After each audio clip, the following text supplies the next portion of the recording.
কষ্ট করে সেবা করো। এসো ও গোপীনা, একবার এসো, সেবা করো। এসো এসো গোপীনাথ, এসো। আমাকে বাবা বলে গিয়েছে আমি যেন আজকে তোমার সেবাটা দিই।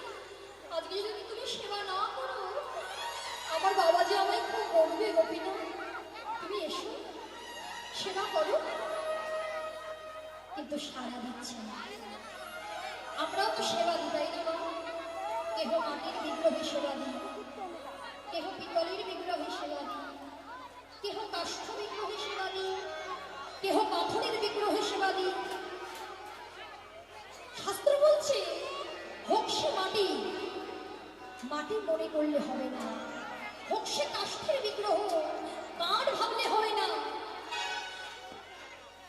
মনে মনে ভাবতে হবে সে হলো আমার বড় আপনজন। তাই এমন ভাবে আজকে ছোট্ট পুত্র ডাকছে, এসো গোপীনাথ এসো। কিন্তু আসছো না কেন?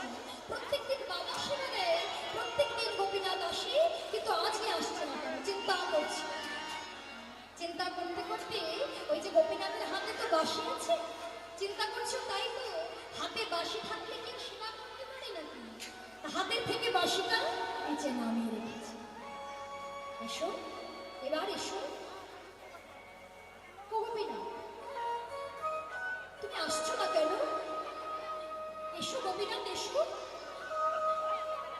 আমি ছোট, তাই তুমি আমার হাতে সেবা নেবে না? এসো এসো গোপীনাথ এসো। কি হলো? আসছে না কেন? চতুর্দিকে দেখতে দেখতে দেখছি একটা দরজা খোলা। চিন্তা করছে বাবা যখন সেবা দেয় সমস্ত কপাট বন্ধ করে দেয়। ছুটে গিয়ে সেই দরজাটাও বন্ধ করে দিয়েছে। চিৎকার করে গোপীনাথকে ডাকতে ডাকতে যখন সাড়া পেলেন না, বলছে শোনো গোপীনাথ, আমি যখন নাও খাই আমার বাবা আমাকে বকে বকে খাওয়া। আর আজকে আমি কতক্ষণ ধরে তোমায় ডাকছি, তুমি এত পাশা, তুমি আমার ডাকে সাড়া দেবে না। দাঁড়াও, তুমি যদি না আসো দাঁড়াও। এই বলে কপাট খুলে ছুটতে ছুটতে গিয়ে বাহিরের থেকে একটা লাঠি নিয়ে এসে ভগবানের কাছে গিয়ে বলছে গোপীনাথ, আমি যখন না খাই আমার বাবা আমায় মেরে মেরে খাওয়া। আজকে তুমিও যদি না আসো আমি তোমায় মেরে মেরে ডেকে আনবো। যখন ভগবানকে লাঠির ভয় দেখাচ্ছে মা, ভগবান পাথরের বিগ্রহের মধ্য থেকে অঝোর নয়ন ভরা এবং ভাষায় কাঁদছে, ভক্ত তুমি আমায় এত ভালোবাসো যে তুমি আমায় লাঠির ভয় দেখাচ্ছ? ও ভক্ত, আমি এতদিনে তোমাদের ঘরে ছিলাম, কিন্তু তোমার বাবা আমার শুধু সেবাই দিয়েছে। এত আপন জন ভেবে, এত ভক্তিযুক্ত চিত্তে, এত আমার বলে আপন ভেবে আমায় কখনো সেবা দেয়নি। কিন্তু তুমি আজকে আমায় একটা দিনে এত আপন করে নিলে, একটা দিনে এত আমার করে নিলে। আমি আসবো ভক্ত, ভক্ত যদি আমায় ডাকে আমি কি না গিয়ে থাকতে পারি? ভগবান সচল মূর্তি ধারণ করে ওই পাতা আসনে বসেছে, হাসছে ছোট্ট পুত্র। দেখেছ, যেই লাঠির ভয় দেখালাম অমনি ছুটে এসেছে। সেবা করো, দেখো আমি তো জানি না কেমন ভাবে তোমার সেবা দিতে, একটু সেবা করো। ভগবান সেবা করছে আর বলছে অমৃত ভক্ত, অমৃত। নিজের জ্বর ভেবে, এত আপন ভেবে যে ভক্ত সেবা দেয় সেটা তো অমৃত ভক্ত। খুব ভালো হয়েছে ভক্ত। এই বলতে বলতে ভগবান সেবা করছে, আর সেবা করতে করতে রঘুনন্দনে দাঁড়াই আছে। আর সেবা করতে করতে না ভগবানের কিছুই মনে নাই, সব একেবারে পাথরের বাটি থেকে সব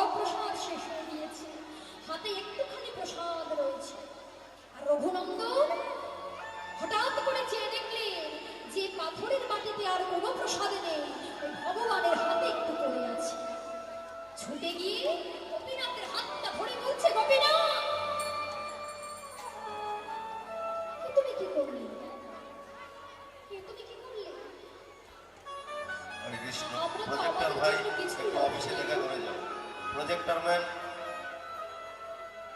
আমরা তো আমাদের জন্য কিছুই রাখি না। তোমাকে সেবা দিয়ে আমি প্রসাদ পাই, আমার বাবা প্রসাদ পায়। এখন তুমি সেবা করে দিলে এখন আমরা কি প্রসাদ পাবো? গোপীনাথ বলছে, জানো ভক্ত, আজকে তোমার হাতের আমার অমৃত পেয়ে আজকে আমার কারোর কথা মনে ছিল না। এই নাও, এই রেখে দিলাম আমার হাতের এইটুকু প্রসাদ, তুমি যেন সেবা করো। ভগবানের মহাপ্রসাদ ওইটুকু রেখে ভগবান আচমন করে ফিরে গেলেন। আর ওই ছোট্ট পুত্র রঘুনন্দ সেই ওইটুকু প্রসাদ সেবা করে পাথরের বাটিটা তুলে রেখে দিয়েছে। আর যথাসময়ে মুকুন্দ দাস এসে বলছে, খোকা, এই খোকা, সেবা দিয়েছিস তো আমার গোপীনাথের? হ্যাঁ বাবা, সেবা দেওয়া হয়ে গিয়েছে। দে খোকা, আমায় একটু প্রসাদ দিন। প্রসাদ? প্রসাদ তো নেই বাবা। প্রসাদ নেই? গেল কোথায় প্রসাদ? এত প্রসাদ, প্রসাদ গেল কোথায়? এই খোকা, কোনো ভক্ত এসেছিল নাকি? ভক্তকে প্রসাদ দিয়েছিস? না তো বাবা। তাহলে তোর কোনো খেলার সাথে এসেছিল? না বাবা। তাহলে তাহলে এত প্রসাদ কোথায় গেল? আর বলো না বাবা, তোমার গোপীনাথ তো আসছিলই না, যদিও বা এলো সব প্রসাদ সেবা করে চলে গেছে। ভাগ্যে সাধ্য চেপে ধরেছিল, এই হাতে যেটুকু ছিল ওইটুকু প্রসাদ আমি সেবা করেছি। চিন্তা করছে মুকুন্দ দাস, মিথ্যে মিথ্যে বলছে আমার পুত্র। আরে সে তো পাথরের মূর্তি, সে তো পাথর, সে কি করে সেবা করবে? সে কি সেবা করতে পারে নাকি সে কথা বলতে পারে? পাথরের মূর্তি তো এসে বলবে না, ও মুকুন্দ, আমি সেবা করিনি, তোমার পুত্র সেবা করেছে। তাই তো আমার পুত্র মিথ্যে বলছে। তাই ছেলেকে পরীক্ষা করবে বলে পরের দিন বলছে, খোকারে, তুই তো ভালোই সেবা দেওয়া শিখে গিয়েছিস, তা আজকে আমাকে আবার গ্রামের কাজে যেতে হবে। আজকে গোপীনাথকে সেবা দেবে, তবে রন্ধন করে নয়, নাড়ু দিয়ে সেবা দেবে। কেননা আমার গোপীনাথ নাড়ু খেতে বড় ভালোবাসে। এই বলে পিতা দাঁড়াই রইলেন ওই মন্দিরের পেছনে। আর ছোট্ট পুত্র পাথরের বাটিতে ওই কয়েকটা নাড়ু ঢেলে নিয়ে গিয়েছে গোপীনাথের কাছে। আসন পেতেছি, হাতের বাঁশিটা নামিয়েছি, আর বলছে, গোপীনাথ, গোপীনাথ, আমি কালকে এসেছিলাম, আজও এসেছি, তবে আজকে আমি কিন্তু কালকের মতো তোমায় ডাকতে পারবো না। তুমি এসো গোপীনাথ। বাবা বলেছে তুমি নাম সেবা করতে বড় ভালোবাসো। এসো, এসো গোপীনাথ, এসো। আমি আর ডাকতে পারছি না গো। ভগবানও বলছে আর ডাকতে হবে না। যে ভক্ত একটা বার আমায় ডাকার মতো ডাকে, আর সেই ভক্তের ডাকে যদি একবার আমার স্রোতে মূলে প্রবেশ করে, আমি তাকে জন্ম জন্মান্তরের ডাকে সাড়া দিই।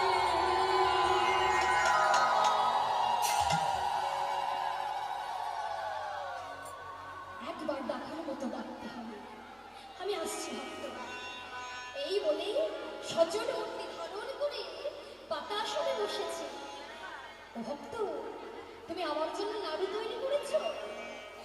আমি নই, আমার বাবা তৈরি করেছে। ভগবান চিন্তা করছে, বাবা যেই তৈরি করে থাকুক না কেন, আমার ভক্তের হাতের পরশ তো লেগে যাচ্ছে। তাই ভগবান গোপীনাথ ওই নাড়ুটা থেকে না এক কামড় নাড়ু বদনে দিয়ে সেবা করছে। আর ছোট্ট পুত্র ভাবছে, কালকে আমি দাঁড়িয়েছিলাম আর প্রভু গোপীনাথ সব সেবা করে দিয়েছিল, আজকে আর তা হবে না, আজকে গোপীনাথও সেবা করবে আর আমিও সেবা করব। এই বলে ছুটে গিয়ে একটা পাথরের বাটি থেকে নাড়ু নিয়ে অর্ধেকটা কামড় দিয়েছে বাবা। আর অর্ধেক কামড় দিয়ে যেই ভালো লেগেছে, একেবারে সঙ্গে সঙ্গে ওই উচ্ছিষ্ট এটো নাড়ুটা ভগবান ভগবানের বদলে তুলে দিল। ভগবানের বদলে তুলে দিয়ে বলছে সেবা করো। দেখো কত সুন্দর নাড়ু তৈরি করেছে আমার বাবা তোমার জন্য। ভগবান কেঁদে কেঁদে বলছে তুমি আমায় এত ভালোবাসো, তোমার বদলে ওই উচ্ছিষ্ট নাড়ুটা আমার বদলে তুলে দিলে তোমার কোনো দ্বিধা বোধ হলো না। কতটা ভক্ত আমার ভাবলে, কতটা প্রিয়জন ভাবলে, আপনে জন ভাবলে আমাকে এভাবে সেবা করিয়ে দিতে পারিনি। ভগবানের নয়নে জল দেখে রঘুনন্দন বলছে গোপীনা আমি তোমায় একটু নাড়ুটা দিয়েছি বলে তুমি কাঁদছো গো, আর দেব না, আর আমি তোমার বদলে একটু নাড়ু দেব না গো, তুমি কেঁদো না, আমার বড় ভালো লেগেছিল তাই আমি তোমার বদলে তুলে দিয়েছি। ভগবান বলছে না না রঘুনন্দ, তুমি যেমন তোমার একটু নাড়ুটা আমার বদলে তুলে দিলে আমি আমার আধা নাড়ুটা আমি তোমার বদলে তুলে দেব নিশ্চয়। এই বলে ভক্ত দেয় ভগবানের বদনে, ভগবানে তুলে দেয় ভক্তের বদনে। ভক্ত ভগবানের মধুর মিলন, মধুর ভালোবাসা সেবা দিচ্ছে রঘুনন্দনকে, রঘুনন্দনে সেবা দেয় গোপীনাথকে। আর এমন সময় পিতা চিন্তা করছে তাই তো, ওই তো শোনা যায় আমার পুত্র রঘুনন্দন ছাড়াও মন্দিরে অন্য কেউ আছে। ছুটতে ছুটতে পেয়ে ছুটতে ছুটতে গিয়ে দেখলেন দরজা বন্ধ। একেবারে মুষ্টাঘাতে দরজা যেই খুলে দিলে আর ভগবানের দর্শন পেলেন না। রঘুনন্দন মুকুন্দ দাস যেই দরজা খুলেছে আর গোপীনাথের হাতে ছিল ওই অর্ধেকটা নাড়ু, ওই অর্ধেক নাড়ু নিয়ে আবার ভগবান নিজের মূর্তিতে প্রবেশ করলেন। মুকুন্দ দাস ছুটে গিয়ে দেখে যে হাতে ছিল বাঁশি সে হাতে বাঁশি নেই, সেই হাতে রয়েছে অর্ধেক নাড়ু, আর হাতে রঘুনন্দনের হাতে আছে অর্ধেক নাড়ু। ছুটে গিয়ে ছোট্ট পুত্রকে জড়ায় ধরে বলছে খোকা এই জন্মে তো আমার